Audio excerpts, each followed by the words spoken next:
క్రీస్తునందు ప్రియులారా, మరి యొక్క నూతన దినము ప్రభు సన్నిధిలో మనము చేరి ఆయన స్తుతించుటకు, ఆయనను కీర్తించుటకు, ఆయనను ఆరాధించుటకు అనుగ్రహించిన ఈ మంచి సమయాలకే దేవునికి కృతజ్ఞతాస్తుతి చెల్లించవచ్చు. మరి ఈరోజు ఎన్నో రోజు చెప్పండి అమ్మా, ఎవరు చెప్పాలి? ఎన్నో రోజు? 32 రోజులు. ఇంకా 8 దినాలే పరిచర్యలు మనం కలిగి ఉన్నాం. మరి ఇంకా వారంలోనికి వచ్చేసాం. మరి చాలా స్పీడ్గా గడిచిపోయినట్టుగా అనిపించింది. మరి ఎన్నో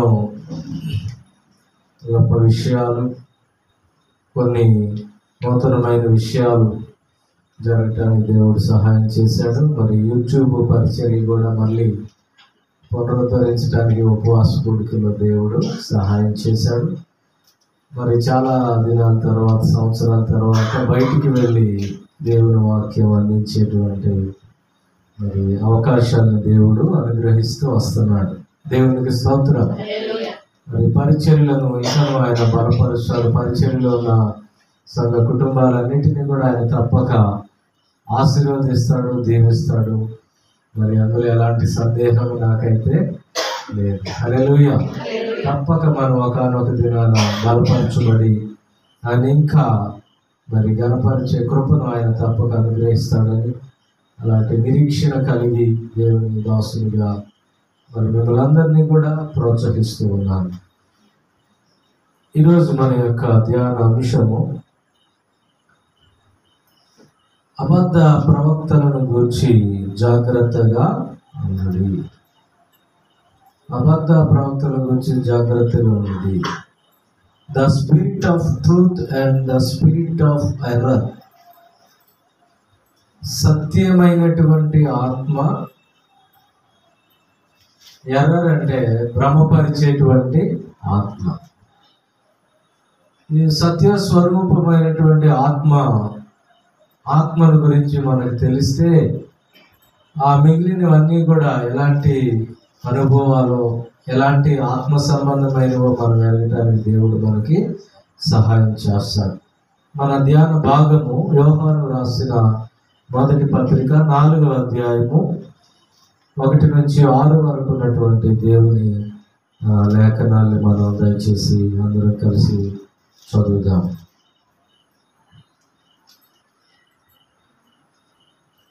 ప్రియులారా, అనేకులైన అబద్ధ ప్రవక్తలు లోకములోనికి బయలు వెళ్ళి ఉన్నారు గనుక ప్రతి ఆత్మను నమ్మక ఆయా ఆత్మలు దేవుని సంబంధమైనవో కావో పరీక్షించుడి. యేసుక్రీస్తు శరీరధారి అయి వచ్చెనని ఏ ఆత్మ ఒప్పుకొనునో అది దేవుని సంబంధమైనది. ఏ ఆత్మ యేసును ఒప్పుకొనదో అది దేవుని సంబంధమైనది కాదు. దీనిని బట్టి దేవుని ఆత్మను మీరు ఎరుగుదురు. క్రీస్తు విరోధి ఆత్మ వచ్చునని మీరు వినిన సంగతి ఇదే. ఇదివరకే అది లోకములో ఉన్నది. చిన్నపిల్లలారా, మీరు దేవుని సంబంధులు. మీలో ఉన్నవాడు లోకములో ఉన్నవాని కంటే గొప్పవాడు కనుక మీరు వారిని జయించి ఉన్నారు. వారు లోక సంబంధులు కనుక లోక సంబంధులైనట్టు మాట్లాడుదురు. లోకము వారి మాట వినును. మనము దేవుని సంబంధులము. దేవుని ఎరిగిన వాడు మన మాట వినును. దేవుని సంబంధి కానివాడు మన మాట వినడు. ఇందువలన మనము సత్య స్వరూపమైన ఆత్మ ఏదో, భ్రమపరచు ఆత్మ ఏదో తెలుసుకొనుచున్నాము. దేవునికి స్తోత్రం.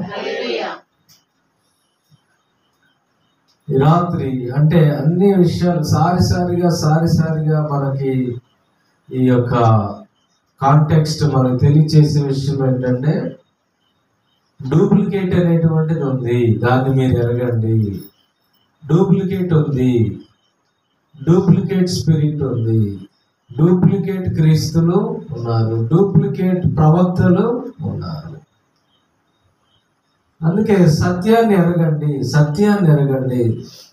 యేసుని ఎరగండి. యేసుని ఎరుగుట ద్వారానే మీరు ఆ విషయాలన్నీ కూడా ఎరగగలుగుతారని తెలియపరుస్తున్నాడు. ప్రియులారా, అనేకములైన అబద్ధ ప్రవక్తలు లోకములోనికి వెళ్ళి ఉన్నారు కనుక ప్రతి ఆత్మను నమ్మక ఆ ఆత్మలు దేవుని సంబంధమైనవో కావో పరీక్షించుడి. ఇప్పుడు ప్రొఫెటికల్ మినిస్ట్రీ అనేటువంటిది జరుగుతూ ఉంది.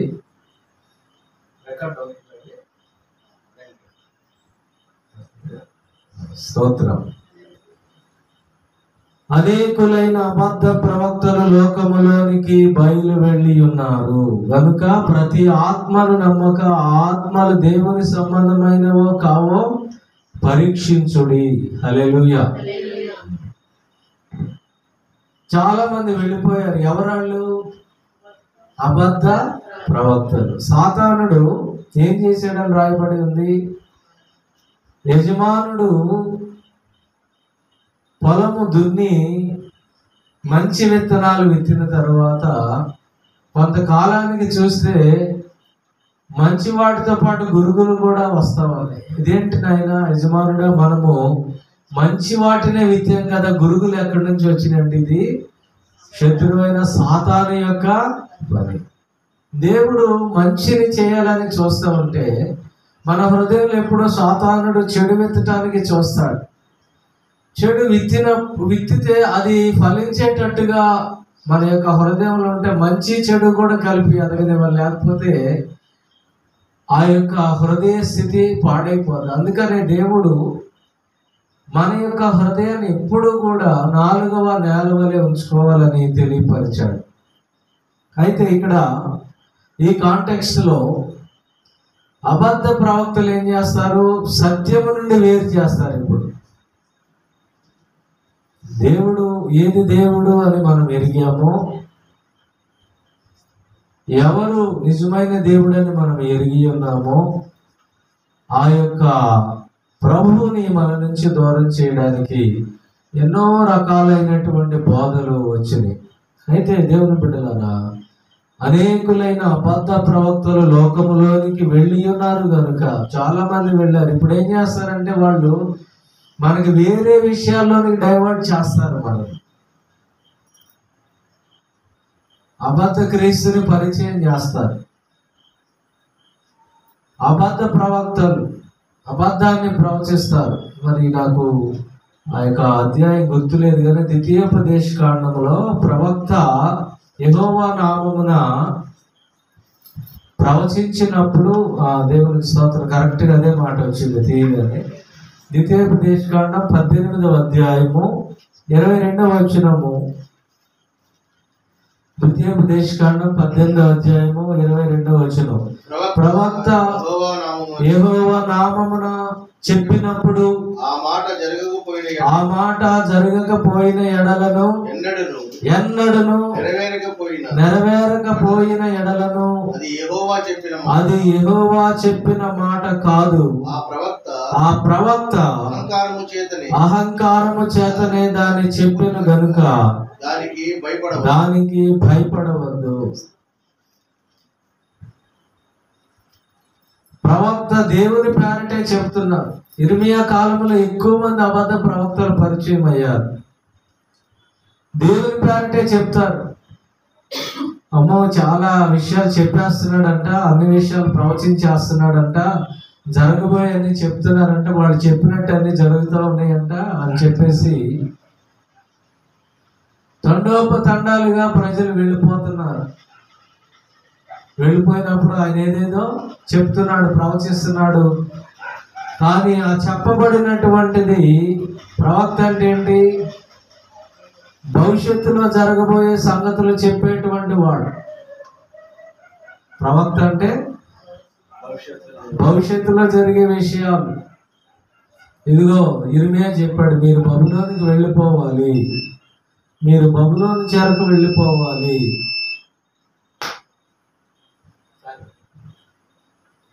మీరు బబులోని చెరకు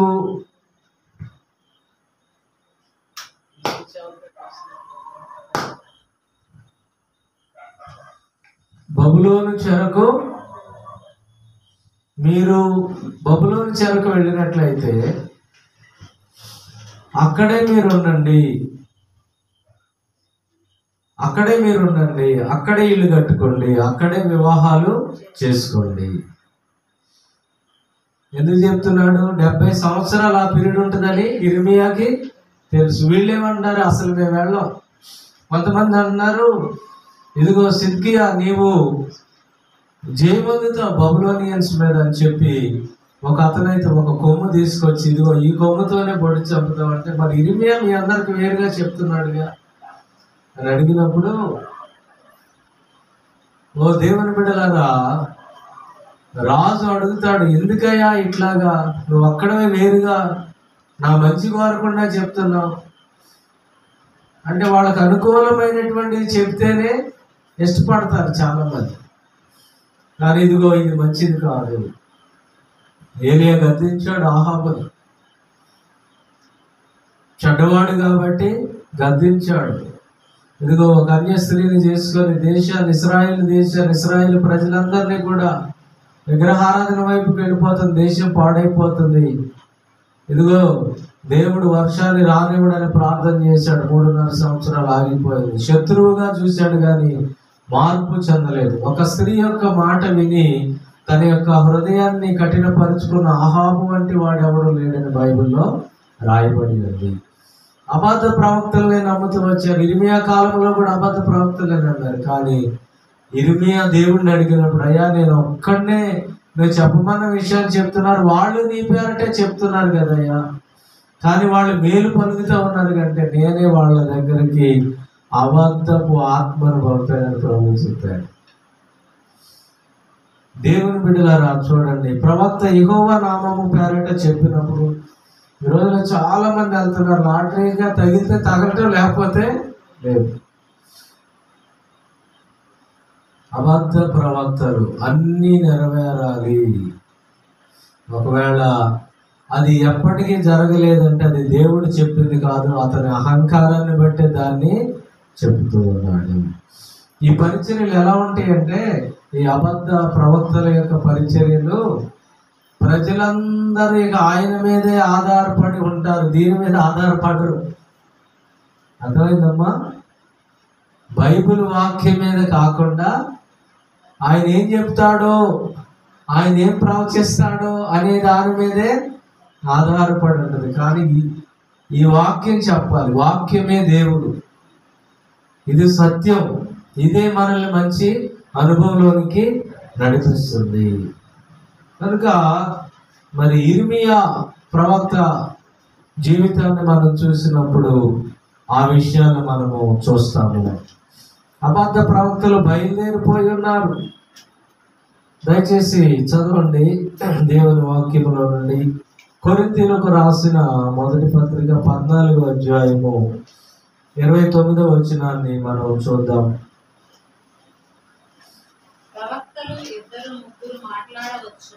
ప్రవక్తలు 2-3 మాట్లాడవచ్చును, తక్కిన వారు వివేచింపవలెను.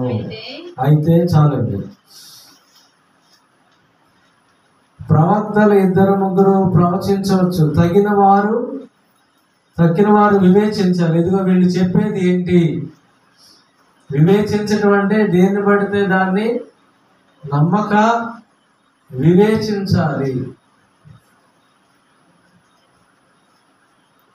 బెరయా సంఘం అంటండి, అపోస్తలుడైన పౌలు అంతటి వ్యక్తి బోధ చేస్తే లేఖనాలు అలా ఉన్నాయో లేదో చూసుకున్నారంట వాడు. దేవునికి స్తోత్రం. అలా ఉండాలి. ఏది చెప్తే అది నమ్మేసేటువంటి, ఎలా పడితే అలా గాలికి కదిలే రెల్లులాగా ఉండకూడదు. ఆటోలు కట్టించుకొని వెళ్ళిపోతున్నారు జనాలు.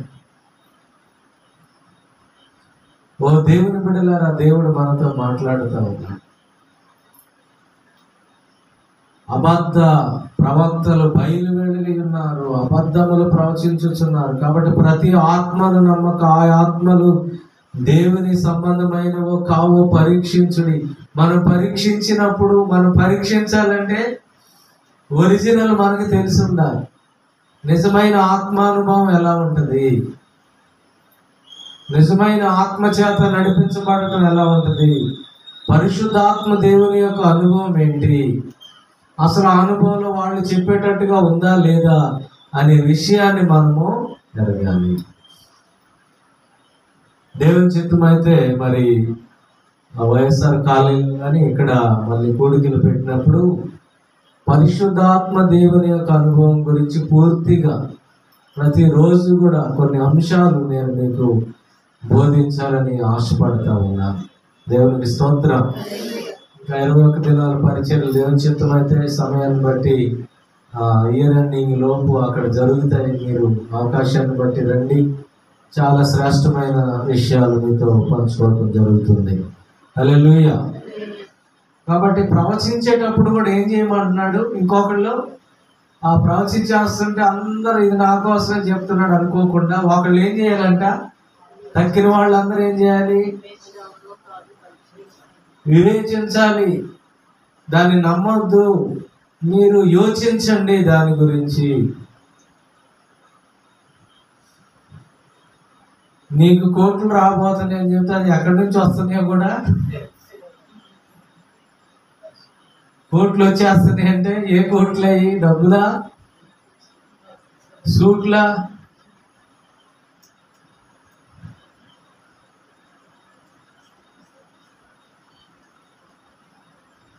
యెహోవా ఆశీర్వాదము ఐశ్వర్యం ఇచ్చును. దేవునికి స్తోత్రం. సామెతలు 10:22 నరుల కష్టార్జితం వలన ఆశీర్వాదము ఎక్కువ కాదు. నిన్ను దేవుడు అభివృద్ధి పరిస్తే నిన్ను ఎవ్వరూ ఆపలేరండి. హల్లెలూయా. ఒకవేళ దేవుడు తగినంత ఇచ్చి నిన్ను బలపరిస్తే అది నీకెంతో మేలు.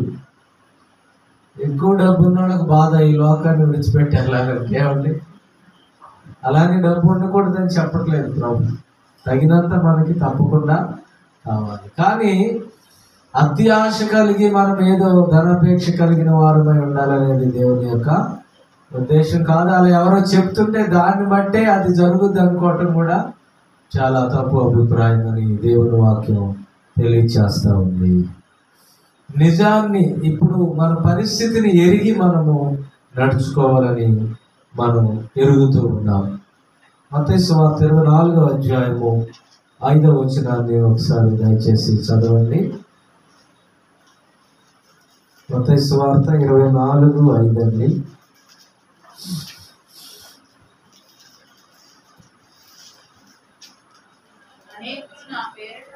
అనేకులు నా పేరట వచ్చి నేనే క్రీస్తునని చెప్పి పలువురిని మోసపరచెదరు. మరియు మీరు యుద్ధములను గూర్చి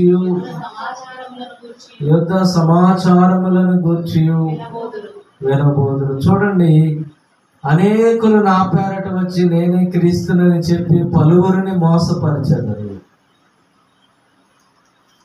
మన ఇన్సిడెంట్ చెప్పాను కదా, ఆయన ఈ మధ్య హతసాక్షి అయినటువంటి దైవజనుడు చార్లీ క్రిక్ గారు ఒక జీసస్ లాగా ఒక ఆయన వచ్చాడు, ఆయనతో వాదించినప్పుడు అతను వెళ్ళిపోయాడు అని చెప్పారు కదా. ఒకవేళ అది అక్కడున్న ప్రజలు దాన్ని చూడకపోతే అతను వెంబడించే వాళ్ళు కూడా ఉంటారు. చాలా మంది ఉన్నారు అలాంటి వాళ్ళు, మనకు తెలియదు. అబద్ధ క్రీస్తు వచ్చేసాడు, మళ్ళీ ఆయన రాబోతున్నాడు. ఆయన ఈసారి గర్జించు సింహం వలె రాబోతున్నారు. మానవ మాత్రుడిగా రావట్లేదు, ఆయన గర్జించు సింహము వలె న్యాయాధిపతిగా, తీర్పరిగా ఈ భూమి మీదకి ఆయన రాబోతున్నాడు. మొదటిగా ఆయన సంఘాన్ని తీసుకెళ్ళడానికి 7 సంవత్సరాల ముందు తదుపరి భయంకరమైన తీర్పు తీర్చడానికి దేవుడు రాబోతున్నాడు. దేవునికి స్తోత్రం. కనుక అనేకులు బయలుదేరిపోయారు. వాళ్ళలో ఉన్నటువంటి అంటే అబద్ధం అనేది చెప్తారు, నిజాన్ని వాళ్ళు చెప్పరు. అదే గుర్తు. 2వ వచనంలో అంటే మనం ఏం చేయాలి, ఫస్ట్ వచనాన్ని బట్టి అవి సరైన ఆత్మ కాదో, నిజమైన పరిశుద్ధ ఆత్మ అనుభవం కాదో మనము ఎరగాలి. రెండవది 2-3 వచనాలు కలిసి యేసుక్రీస్తు శరీరధారి అయి వచ్చినని ఏ ఆత్మ ఒప్పుకొనునో అది దేవుని సంబంధమైనది. ఇప్పుడు అబద్ధ క్రీస్తు వచ్చాడంటే దాని అర్థం ఏంటి? ఈయన నమ్మకపోవటమే కదా. ఆల్రెడీ ఆయన వచ్చి ప్రాణం పెట్టి ఆయన కాకుండా ఇంకొక ఆయన నమ్మటం. కాబట్టి మనం ముందుగానే నమ్మేశాము, ఆయన వచ్చేసాడు, యేసుక్రీస్తు శరీరధారిగా వచ్చేసాడు, జరిగిపోయింది. ఏ ఆత్మ ఒప్పుకొనో అది దేవుని సంబంధమైనది, ఏ ఆత్మ యేసును ఒప్పుకొనదో అది దేవుని సంబంధమైనది కాదు. దీనిని బట్టే దేవుని ఆత్మను మీరు ఎరుగుదురు. క్రీస్తు విరోధి ఆత్మ వచ్చునని మీరు వినిన సంగతి ఇదే. ఇదివరకే అది లోకములో ఎన్నో తప్పు సిద్ధాంతాలని మరి సాతానుడు రవాణా చేసేసాడు గలిబిలి పుట్టించడానికి. వాక్యములో నుంచే ఏమేమో ఇక్కడ కొంత అక్కడ కొంత తీసేసి ప్రజలు కన్ఫ్యూజ్ చేసేసి నిజమైన సత్యాన్ని ఆపాలని చూస్తున్నాడు. కానీ దేవుడు వెలుగై ఉన్నాడు. హల్లెలూయా. ఆయనలో చీకటి లేదు. నిజాన్ని ఎవరు కూడా ఆపలేరు, నిజాన్ని ఎవరు దాచలేరు. ఆ శక్తి ఎవరికి కూడా లేదు. అబద్ధమే ఎప్పుడు బయటపడుతుంది, అబద్ధమే తేటపడుతుంది, మోసపూరితమైన విషయమే బయటపడుతుంది. దేవుడు మనతో మాట్లాడుతూ ఉన్నాడు. దేవుడు బిడ్డలారా, ఈ రాత్రికాల సమయంలో మనము మొదటిగా ఏది సత్య సంబంధమైందో ఎరగాలి, దేవుని సంబంధమైనదో కాదో మనము పరీక్షించాలి. రెండవది, యేసుక్రీస్తు శరీరధారి వచ్చిన ఏ ఆత్మ ఒప్పుకున్నో అది దేవుని సంబంధమైనది. ఆ బోధ ఎలా ఉండదంటే, వాళ్ళ విషయం ఎలా ఉండదంటే, యేసుక్రీస్తు వచ్చాడు ఈ లోకానికి అనేటువంటి సత్యాన్ని ఎరిగినటువంటిదిగా ఆ విషయాలు ఉంటాయి. దయచేసి చూడండి, రోమీలకు రాసిన పత్రిక 10వ అధ్యాయము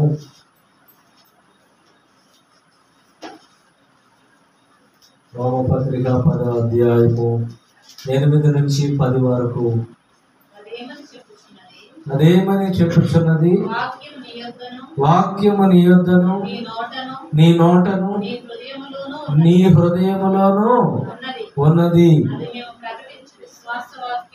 అది మేము ప్రకటించి విశ్వాస వాక్యం. అదేమనగా, యేసు ప్రభు అని నీ నోటితో ఒప్పుకొని దేవుడు మృతులలో నుండి ఆయనను లేపనని నీ హృదయమందు విశ్వసించిన యెడల నీవు రక్షింపబడు.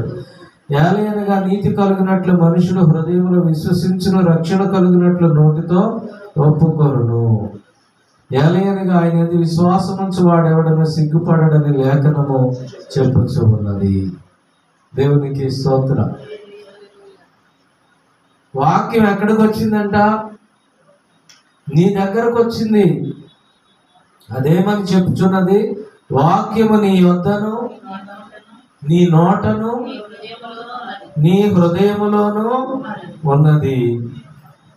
అది మేము ప్రకటించు విశ్వాస వాక్యం. నీకు అన్ని తెలియజేశాడు దేవుడు. నీకు ఇంకెవడో వచ్చి నిన్ను కన్ఫ్యూజ్ అవుతున్నావు అంటే నువ్వు అతను పరీక్షించట్లేదు. దేవునికి స్తోత్రం. నా దగ్గరికి చాలా మంది వచ్చారు సేవా దినాల్లో కొత్తలు. నాకు వచ్చిన వాళ్ళు ఏమనుకున్నారంటే మళ్ళీ ఎప్పుడు ఏదైనా టచ్ చేయకూడదు అనుకుని వెళ్ళిపోయారు. అలాంటి ప్రశ్నలు వాళ్ళు సంధించడం జరిగింది.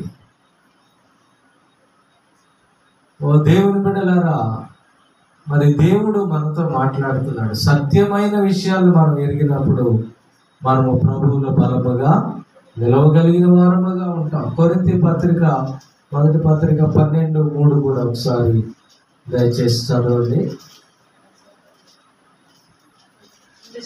ఇందుచేత దేవుని ఆత్మ వలన మాట్లాడు వాడెవడను యేసు శాపగ్రస్తుడని చెప్పడని, పరిశుద్ధాత్మ వలన తప్ప ఎవడను యేసు ప్రభు అని చెప్పలేడని నేను మీకు తెలియచేస్తున్నాను. దేవుని ఆత్మ చేత ఎవరు కూడా యేసు శాపగ్రస్తుడని చెప్పరు. రెండో అంశం ఏంటంటే, ఆత్మ కలిగిన వ్యక్తి చెప్పే మాట పరిశుద్ధాత్మ వలన తప్ప యేసే ప్రభు దేవుడని ఎవరు కూడా తెలుసుకోలేరు, చెప్పలేరు. దేవునికి స్తోత్రం. అంటే దేవుని యొక్క ఆత్మ సహాయము మనకి ఎంత అవసరమో మనం చూస్తూ ఉన్నాం. హల్లెలూయా. దేవుని యొక్క ఆత్మ సహాయము మనకి కావాలి. దేవునికి స్తోత్రం. కనుక ఆత్మ చేత మనము విషయాలను ఎరుగుతాము.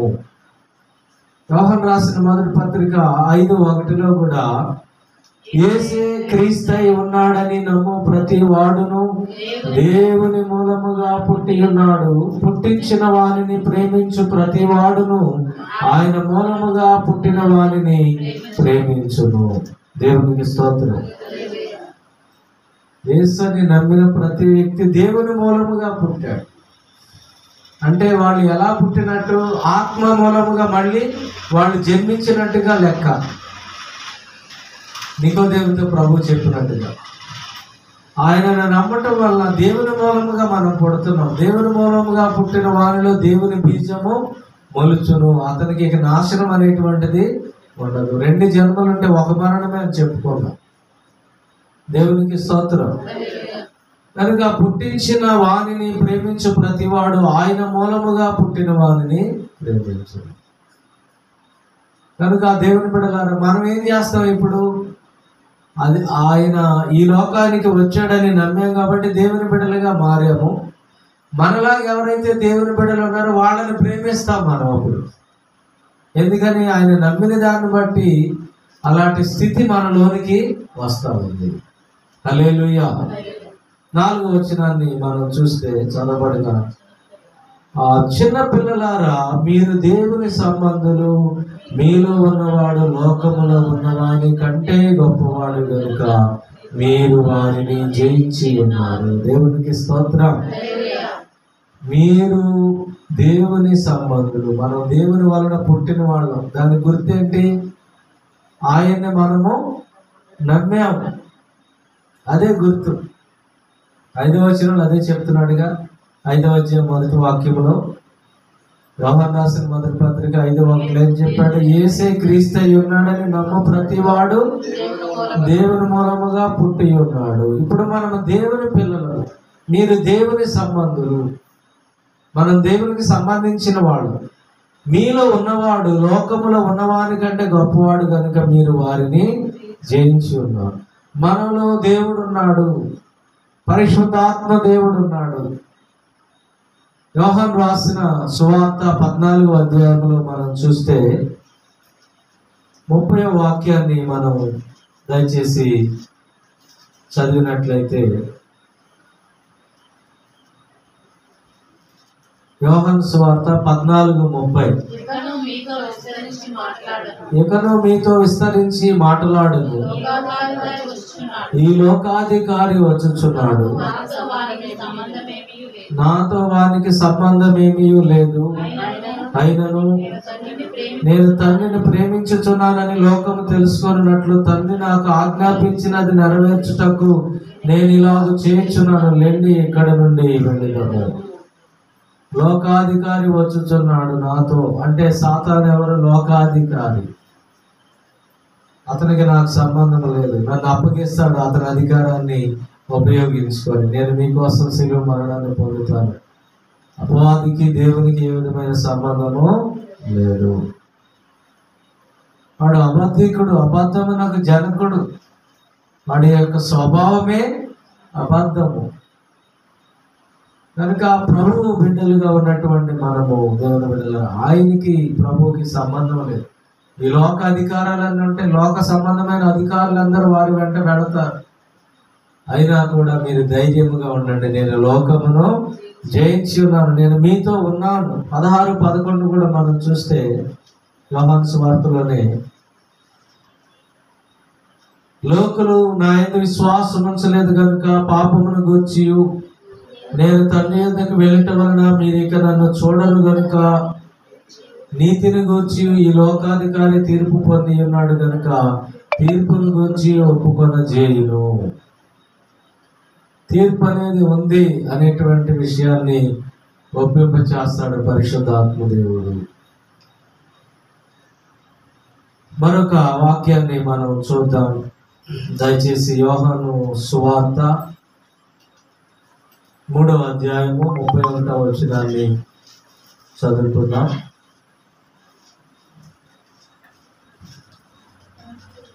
పైనుండి వచ్చేవాడు అందరికీ పైనున్నవాడు, భూమి నుండి వచ్చేవాడు భూసంబంధమైన సంగతులను మాట్లాడు.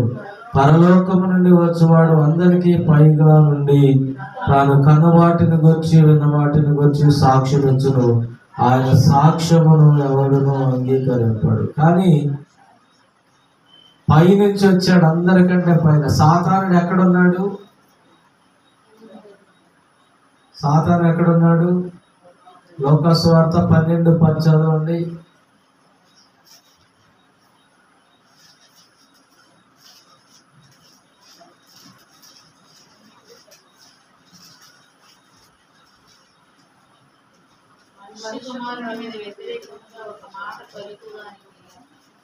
చూడండి, సాతానుడు మెరుపు వలె భూమి మీద పడుట చూచి తిని అంటాడు.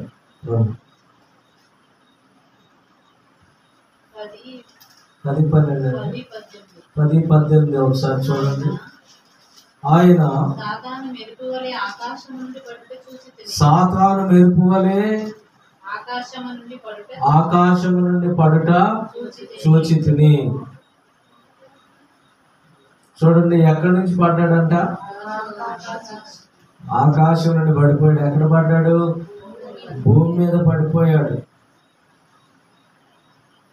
వాడి యొక్క శక్తులన్నీ కూడా ఈ భూ సంబంధమైన ఆశలన్నీ చూపించేసి ఆ ఆశల్లో మనం ఉండేటట్టుగా భ్రమింప చేస్తూ ఉంటాడు. నిత్యత్వాన్ని మర్చిపోయేటట్టుగా చేస్తూ ఉంటాడు.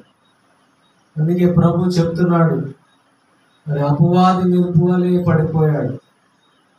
యోహాను సువార్త 3:31 మనం చూసినట్లుగా,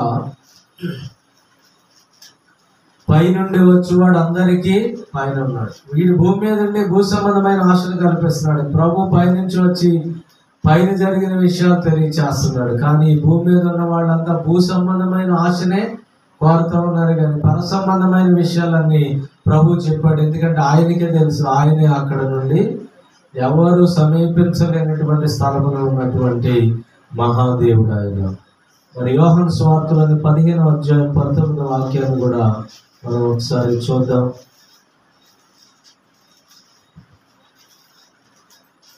యోహాను సువార్త, మీరు లోక సంబంధులైన ఎడల 15:19 ఏం చెప్తున్నాడు? మీరు లోక సంబంధులైన ఎడల లోకము వారిని స్నేహించును. అయితే మీరు లోక సంబంధులు కారు, నేను మిమ్మల్ని లోకములో నుండి ఏర్పరచుకుంటున్నాను. అందుచేతనే లోకము మిమ్మల్ని ద్వేషించుచున్నది. మిమ్మల్ని ఎందుకు ద్వేషిస్తున్నారంటే నేను మిమ్మల్ని ఏర్పరచుకున్నా.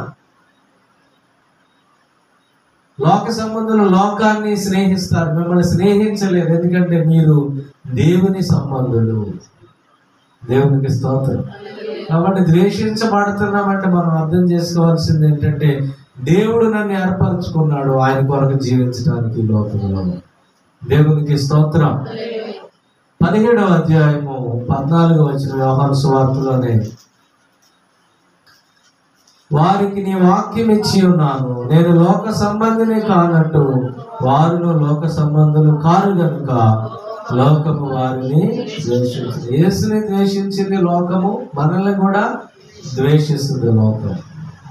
కానీ మనలో ఉన్నవాడు ఈ లోకములో ఉన్న వాని కంటే కూడా గొప్పవాడు. వాడి సంబంధులు ద్వేషించిన మన ప్రభువు పైనుండి వచ్చినటువంటి వాడు, అందరికంటే పైనున్నటువంటి మహాదేవుడు. దేవునికి స్తోత్రం. ఆయన నిత్యత్వాన్ని ఇచ్చే దేవుడు, నిత్య రాజ్యాన్ని ఇచ్చే దేవుడు. ఈ లోకములో ఉన్న వాని కంటే గొప్పవాడు. కాబట్టి మనము వారిని జయించే శక్తిని ఆయన మనకిచ్చి ఉన్నాడు. దేవునికి స్తోత్రం. తర్వాత కొరింథీ పత్రికలో కూడా మనం చూస్తే, మనము దేవుని సంబంధము, దేవుని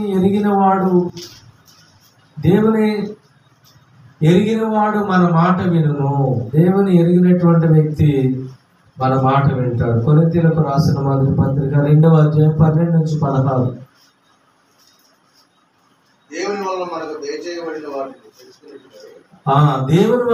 దయచేయబడిన వాటిని తెలుసుకుంటే మనము లౌకిక ఆత్మను కాక దేవుని యొద్ద నుండి ఆత్మను పొంది ఉన్నాము. హల్లెలూయా. లౌకిక ఆత్మ అంటే అంతా కూడా లౌకికంగా అంతా కూడా చేస్తూ ఉంటుంది, ఆత్మ సంబంధంగా ఉండదు. లౌక్యం అంటే ఏంటండి? ఎవరితో ఎలా ఉండాలో అలా ఉండటం. కానీ మనకి దేవుని పిల్లలతో ఉండటమే తెలుస్తుంది, మిగతా వాళ్ళతో ఉండటం రాదు, తెలియదు. ఎందుకని? మనలో లౌకిక ఆత్మ అనేది లేదు, అది తగ్గిపోతుంది. లౌక్యం అన్నాడు ఏం చేస్తాడు? వాళ్ళతో బాగుంటాడు, వీళ్ళతో బాగుంటాడు, ఎవరితో గొడవలు, ద్వేషించబడరు. కానీ మనము అనేకులతో ద్వేషించబడే అనుభవాన్ని కలిగిన వారిగా మనం లౌకిక ఆత్మను గాక దేవుని యొద్ద నుండి వచ్చిన ఆత్మను పొంది ఉన్నాము. మన జీవితంలో జరిగిపోయింది. మనుష్య జ్ఞానము నేర్పు మాటలతో గాక ఆత్మ సంబంధమైన సంగతులతో సరిచూచుచు ఆత్మ నేర్పు మాటలతో వీటిని గూర్చియే మేము బోధించుచున్నాము. ప్రకృతి సంబంధ అయిన మనుషుడు దేవుని ఆత్మ విషయములను అంగీకరింపడు. అవి అతనికి వెర్రితనముగా ఉన్నవి. అవి ఆత్మానుభవము చేతను వివేచింపదగును గనుక అతడు వాటిని గ్రహింపగలడు. ఆత్మ సంబంధి అయిన వాడు అన్నిటిని వివేచించును గాని అతడు ఎవరి చేతనైనను వివేచింపబడు. ప్రభు మనసు నెరిగి ఆయనకు బోధింపగలవాడెవడు. మనమైతే క్రీస్తు మనసు కలిగిన వారము. దేవునికి స్తోత్రం. మనలో క్రీస్తు ఆత్మ ఉంది. క్రీస్తు మనకు తన ఆత్మను అనుగ్రహించి అన్ని విషయాలు తేటతెల్లం చేసినట్లుగా మనం చూస్తూ ఉన్నాం దేవుని బిడ్డలారా. కనుక ఆయన ఆత్మ చేతనే అన్ని విషయాలు మనం ఎరగగలుగుతాము. చివరిగా మరి 7వ వచనము వచ్చే రేపు మనం ధ్యానం చేసుకుందాం. దేవుని బిడ్డలారా, ఈ రాత్రి ప్రభు మనలను దర్శించాడు. ఆత్మ సంబంధి అయిన వాడు అన్నీ కూడా వివేచింపగలుగుతాడు. నీలో ఆత్మ ఉంటే ఇదేంటి అనే విషయం నీకు స్పష్టంగా తెలుస్తుంది. దేవుని గురించిన విషయాలు ఎవరైనా తప్పుగా చెప్తున్నా కూడా దాన్ని ఎరిగి దాన్ని డిఫెన్స్ చేసేటువంటి శక్తి దేవుడు నీకు అనుగ్రహిస్తాడు. ఏ తప్పు ఆత్మ నీ దగ్గరకు వచ్చినా కూడా దాన్ని ఎరిగేటువంటి శక్తిని నీవు పొందుకుంటావు. ఈ యొక్క పత్రిక ప్రకటించడానికి ఉపవాస దినాల్లో ముఖ్య కారణం కూడా, దేవుడు ప్రేరేపించిన కారణం కూడా ఇదే. ఆయా ఆత్మలు ఏవి దేవుని సంబంధమైనవి, ఏవి దేవుని సంబంధమైనవి కాదు, ఎవరు దేవుని సంబంధమైన వ్యక్తులు, ఎవడు తప్పు బాధలో ఉన్నాడు అనే విషయం కూడా, ఎవడు తప్పు బాధ మన దగ్గరికి సరఫరా చేస్తున్నాడు అనేది కూడా మనం ఎరగటానికి ఈ పత్రిక మనకి ఎంతగానో గొప్ప సహాయం చేస్తుంది. కనుక ఆయా ఆత్మలు మన దగ్గరకు వచ్చినప్పుడు వాళ్ళల్లో ఉన్న పరిస్థితులు కూడా మనల్ని వివేచించలేదు అంటాడు. రాయబడింది కదా 2వ అధ్యాయంలో, ఆత్మ సంబంధమైన వ్యక్తి అన్నిటినీ వివేచించును గాని అతడు ఎవరి చేత వివేచించబడ్డు. దేవుని పిల్లలు గారి వ్యక్తి వచ్చి మన గురించి ఏదో తెలుసుకోవాలనుకున్నా మనం తెలుసుకోలేదు. ఎందుకంటే మనలో ఉన్నటువంటిది ఆత్మ దేవుడు ఉన్నాడు మనం. కానీ మనము అందరిని వివేచించగలుగుతాం, కానీ మనల్ని ఎవరు వివేచించేటువంటి అవకాశము ఉండదు లోకస్తులకి. కనుక అట్టి ఆశీర్వాదము, అట్టి దీవెన ప్రభు మనకి ఇచ్చినాడు. కనుక ఈరోజు అబద్ధ సంబంధమైనవేవో సత్య సంబంధమైనవో ఎరిగి ఆయనను ఆరాధించి గణపరచడానికి మరి పరిశుద్ధాత్మ దేవుడు మనకి సహాయము చేయనుగాక. ప్రార్థన చేసుకుందాం. ప్రేమ గల తండ్రి, మీకు స్తోత్రాలు. మాతో మాట్లాడిన మీ వాక్కులకే స్తోత్రాలు ప్రభువా. ఏది సత్య సంబంధమైనదో, ఏది సత్య సంబంధమైనది కాదో ఎరుగుటకు మాకు సహాయం చేయండి ప్రభువా. నాయన, భూ సంబంధి అయిన వాడు భూ సంబంధమైన సంగతులు మాత్రమే తెలియపరుస్తాడు నాయన. ఆత్మ సంబంధమైన వ్యక్తి ఆత్మ సంబంధమైన విషయాలు తెలియచేస్తాడని చెప్పాను ప్రభువా. మేము భూ సంబంధమైన వాటి వైపు ఆశ కలిగిన వారము కాక ప్రభువా, అవి మాకు కావాల్సినవని మీరు ఎరిగి మాకు సహాయం చేసే దేవుడిగా ఉన్నారు కనుక ఆత్మ సంబంధమైన వాటిని మేము అపేక్షించడానికి బలపరచండి. మీ కృప చేత మమ్మలను నడిపించిన ఆయన, మీ శక్తితో మీ బలముతో మమ్మలను నింపండి. చేరువచ్చిన బిడ్డల జీవితంలో గొప్ప స్పష్టత నాయన విశ్వాస విషయంలో దయచేయండి. నీవు నిజమైన దేవుడు అని, యేసే క్రీస్తు ఉన్నాడని నమ్మి నా యొక్క విశ్వాసములో స్థిరపరచబడటానికి, అయా తప్పు బాధల నుండి బిడ్డలు భద్రపరచబడటానికి, అయా నాయన ఎర్రర్ స్పిరిట్స్ నుంచి భద్రపరచబడటానికి కృప చూపుతూ రమ్మని ప్రార్థిస్తున్నాను. భ్రమపరచు ఆత్మల నుండి బిడ్డలకు విడుదల దయచేయండి.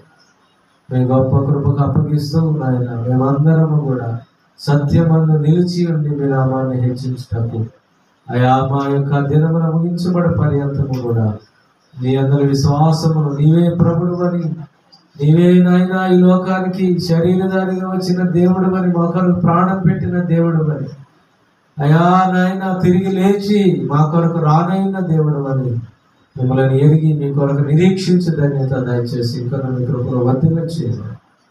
ఉత్తపడిన వాక్యం బిడ్డల హృదయాల నిరంతరంగా ముద్రించబట్ట సహాయం చేస్తున్నాము. యేసయ్య పరిశుద్ధ నామములో అడిగి వేడుకొంచున్నాము తండ్రి. ఆమేన్. అందరికీ వందనాలండి. మనం ప్రార్థన చేసుకుందాం.